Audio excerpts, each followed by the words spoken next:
Starting off with the top story of the day, Zubeen Garg's death probe is picking up pace, with wife Garima now recording her statement in the court. Zubeen's family had already filed a case with the CID, against all the people who were with him in Singapore, and especially in that yacht party, demanding the full sequence of the event and justice. As per the information that is trickling in, Zubeen's family was not aware about the yacht trip where Zubeen died while swimming in the sea. Now, ED, IT are also likely to join Assam CID in probing Zubeen's death, accused the manager, and he is now roped up in some financial scam, after which ED and IT, Income Tax Department, are also likely to join the probe. However, the politics over the matter is also picking pace. Assam Pradesh Congress Committee President and MP Garg led a candlelight protest march organized in Guwahati, where they demand that probe must be done in a speedy manner and justice should be delivered in Zubeen's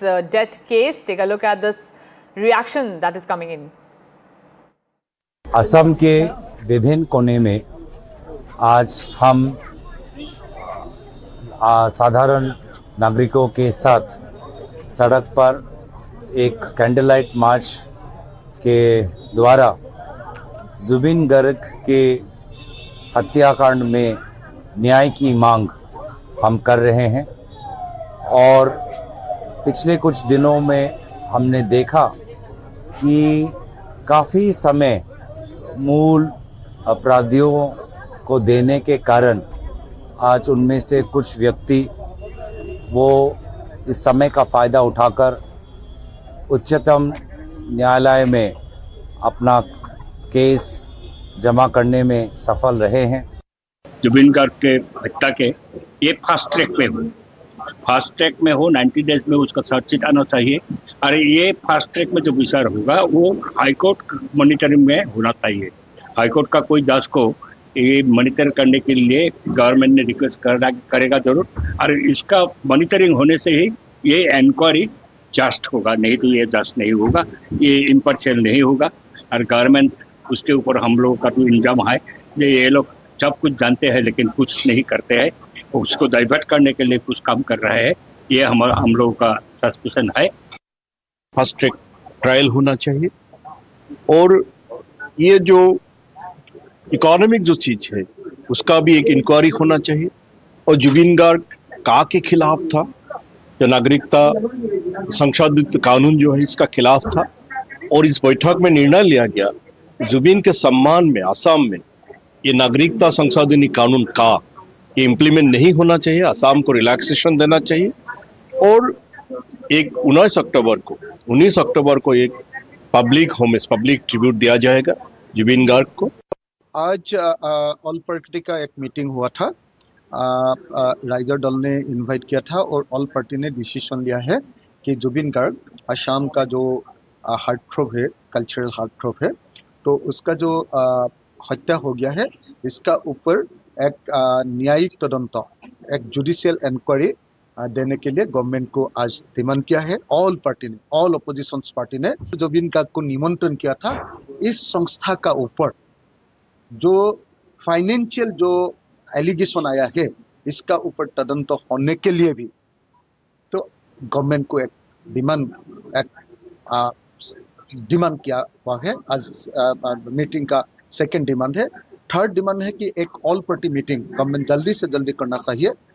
One of the complainants of the many FIRs that were clubbed together in the case which Assam CID's special investigation team is probing at this moment. So therefore, it was required that she records her statement under section 183 of the BNS in front of a magistrate, so that this can also be used in the court of law. And while she, in her statement that she has recorded, has actually stated that her family, not Zubin Garg, were aware about the yacht party, which is a very important statement coming in. But what is more important to note is that this evening, Assam Chief Minister Himanta Biswa Sharma has announced that his government has decided to form a judicial commission, and the commission will be actually notified tomorrow. It will be headed by a sitting judge of Guwahati High Court, Justice Soumitra Saikia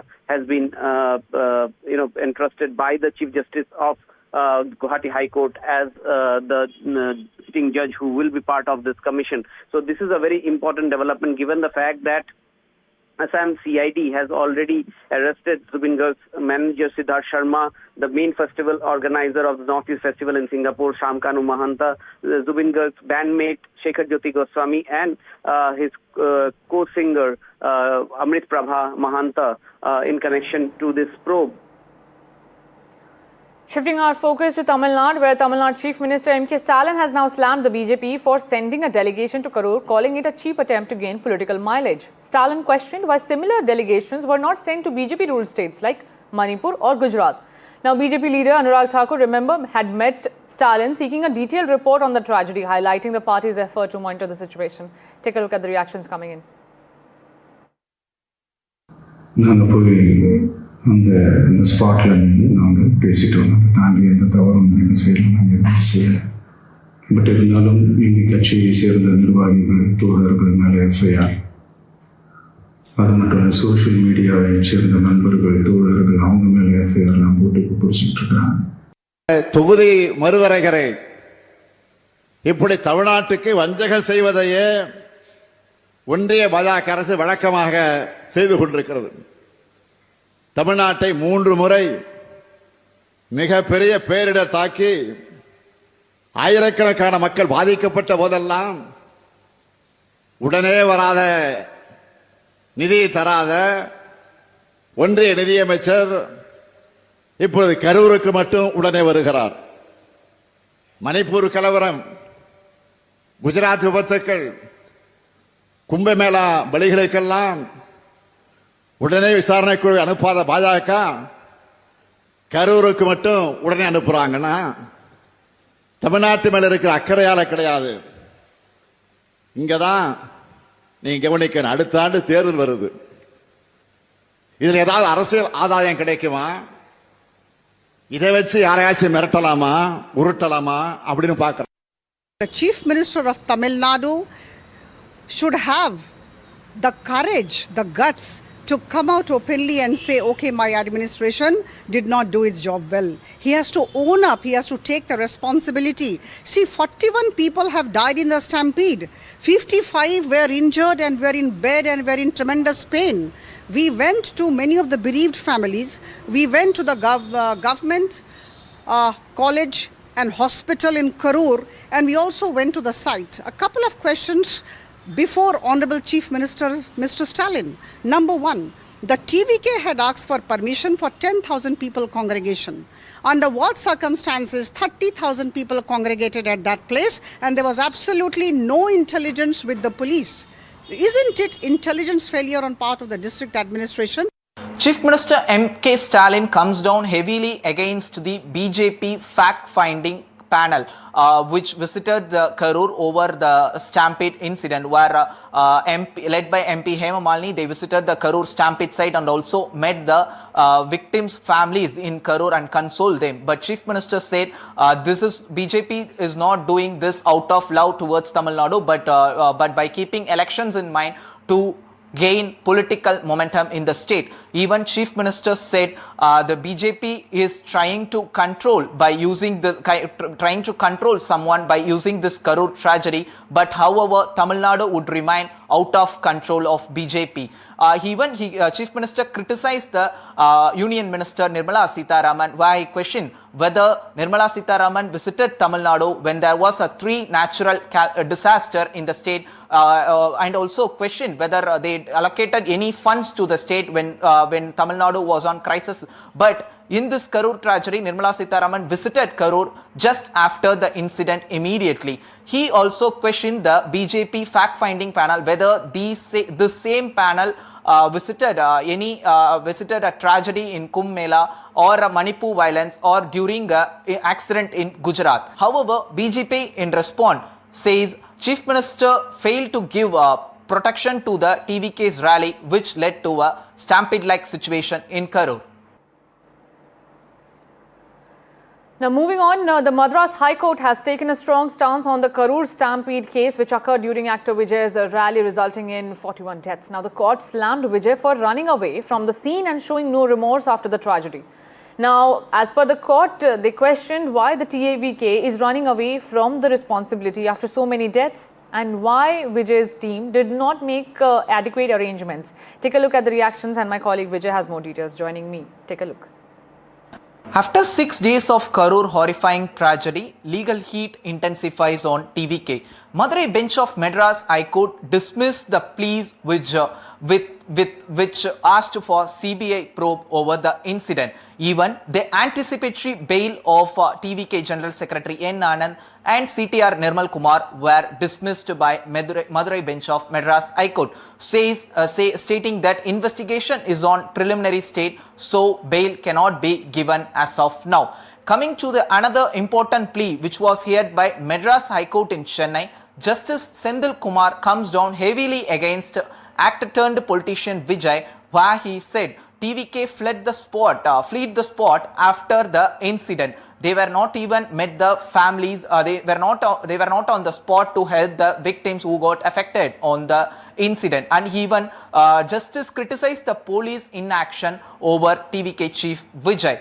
And also, justice ordered for a special investigation team led by IPS Azra Garg, even though state obstruct this but overruled by the judge and ordered a SIT team to probe the incident.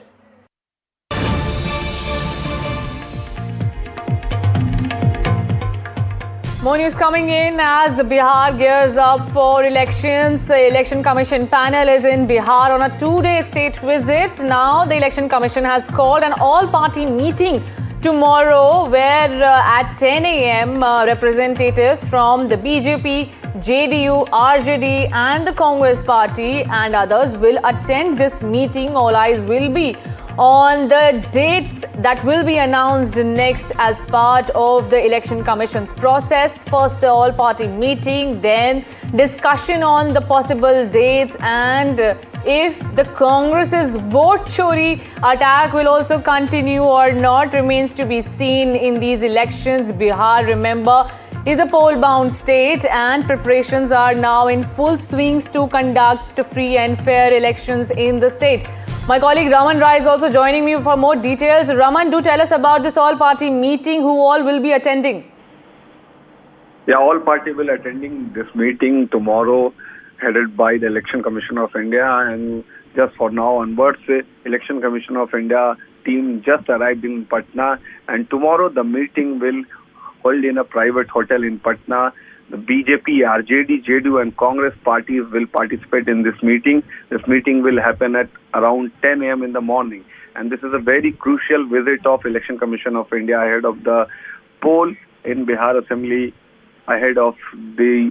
and the major development will also take place on the day 2, on the October 5, when Election Commission of India will meet with and hold a meeting with the organization, police department, as well as the chief secretary, as well as the DG of police. And then after, on the 5th of October around 2 p.m, the press conference will also hold by the Election Commission of India, and it is a very crucial visit of Election Commission after the SIR issue and the vote chori allegations by the opposition. Right. Thank you so much, Raman, for joining us with those details. On that note, we're slipping into a very short break. Don't go anywhere. More news lined up on the other side.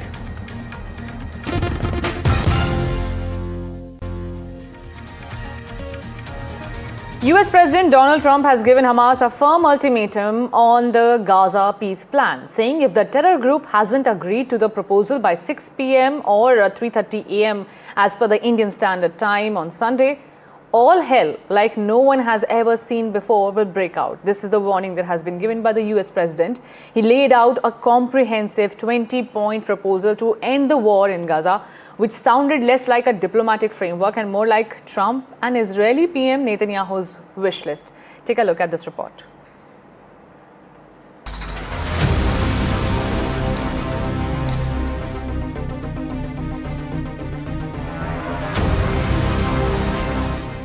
A deal that promises peace in Gaza, a blueprint for stability in the Middle East. Sounds too good to be true?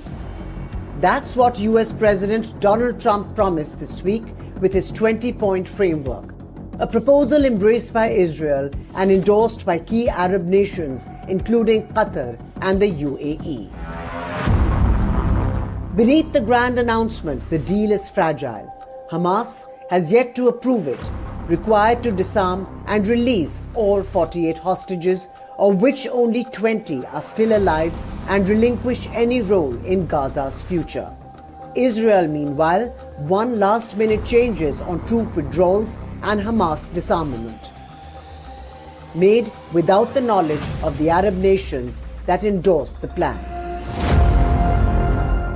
Yet Washington is pushing Israel to make certain compromises. The US proposed deal allows for a credible pathway to Palestinian self-determination and statehood. Hamas uses civilians. An idea Netanyahu firmly rejected in his defiant address to the UN General Assembly last week. Giving the Palestinians a state 1 mile from Jerusalem after October 7th is like giving Al-Qaeda a state 1 mile from New York City after September 11th. This is sheer madness. It's insane, and we won't do it. The plan also fails to mention the West Bank, a clear flashpoint between the two sides as clashes worsen. From handing over of terror-free zones to deployment of the international stabilization forces, execution of the deal remains unclear, making it less viable. For President Trump, this is more than peace. His 20-point plan puts him alongside former UK PM Tony Blair at the helm of Gaza's transitional government overseeing reconstruction. What he calls a peace framework looks increasingly like a bid to take control of Gaza.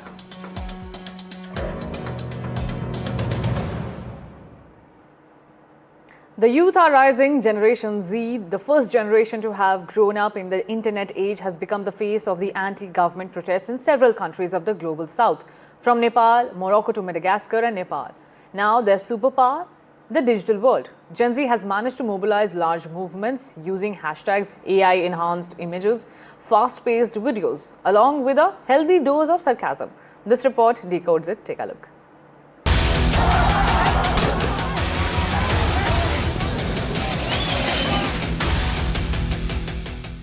Young, tired, restless. Across continents, the youth or the Gen Z are rebelling. A new generation of protesters has burst into view, demanding justice, accountability, and a future worth staying for. In Nepal, frustration over corruption, nepotism, and broken promises boiled over. Streets filled with furious young protesters. Buildings torched, parliament stormed, a government toppled. The message? They will no longer tolerate corrupt leaders robbing them of their future. Thousands more poured into the streets in Morocco under the banner Gen Z 212. As anger grew over the government's choice to pump billions into building football stadiums for the 2030 FIFA World Cup, while the public suffers from the crumbling healthcare system. The result? Police stations burned down as police clashed with protesters, killing 2. In Madagascar, shortages lit the fuse. No water, no power, collapsing services. Youth, fed up with broken promises, rose in wave after wave, calling for system-wide change. While President Andry Rajoelina was forced to dissolve his government, he refuses to resign as protests rage on, which have killed 22 so far and left more than 100 injured. These movements share a new playbook. They are leaderless, digital, decentralized. They organize via Discord, TikTok, Instagram, memes, symbols, viral videos. They reject old politics even as they fight for real reform. But the road ahead is rough. Police crackdowns, clashes, arrests, lives lost. Public anger remains, But state power fights back hard. The challenge, turning rebellion into reform, transforming anger into policy. Across Asia, Africa, Latin America, Gen Z is no longer waiting on the sidelines but taking charge. Governments may try to silence them, but a generation that has nothing to lose and everything to fight for cannot be suppressed. And the storm they've unleashed is only beginning.